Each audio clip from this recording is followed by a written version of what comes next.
넥소 엔진 코팅 시공 모습 보겠습니다. 앞쪽 플라스틱 부분 코팅하게 되면 먼지 부착률이 적어서 엔진음이 깔끔하죠.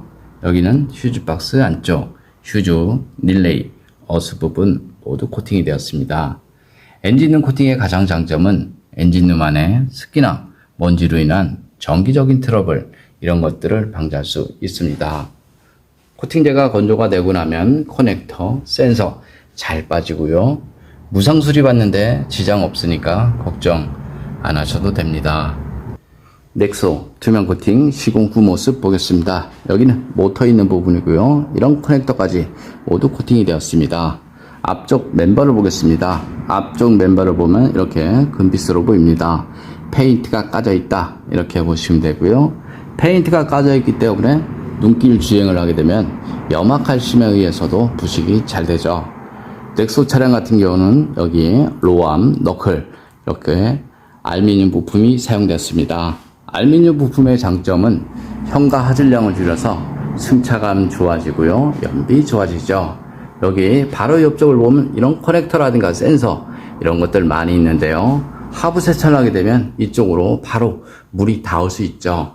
고장이 없으면 별 문제가 없지만 하부 세차로 인해서 고장이 발생이 되어버리면 모두 소비자 과실이다, 이렇게 보시면 됩니다.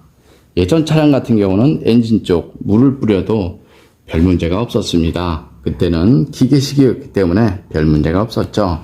하지만 지금은 모두 센서라든가 전자장치 이런 것들 많이 있습니다. 그래서 고압 세차를 하게 되면 그런 곳에 문제가 발생이 될 수 있습니다. 남들은 이런 곳 방수가 되어 있어서 괜찮다라고 말하시는 분들이 많이 있는데요. 방수는 일반적인 생활 방수는 되어 있습니다. 하지만 고압 하부 세차를 막기에는 역부족이죠. 너무 부실하죠. 여기 뒤쪽을 보겠습니다. 뒤쪽도 마찬가지 이런 커넥터 부분이 그대로 다 노출이 되어 있는데요. 이런 곳에 빗물은 전혀 문제가 없습니다. 하지만 고압 하부 세차를 하게 되면 정기적인 문제는 반드시 발생이 될 수밖에 없고요. 여기 보시면 이런 곳은 염화칼슘이 흐르는 곳, 이런 곳은 염화칼슘이 머무는 곳.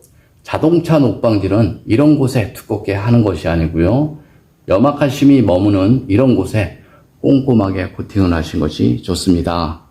예전 언더코팅제는 두껍게 코팅을 해서 바닥면에 돌팀으로 인해서 페인트 까짐을 방지를 하였습니다. 그때는 염화칼슘도 안 뿌렸고요. 하부에 언더커버가 없었습니다. 그래서 돌팀 방지 대용으로 언더코팅을 두껍게 하였습니다. 하지만 지금의 녹은 돌팀으로 인해서 녹이 나는 것이 아니고요.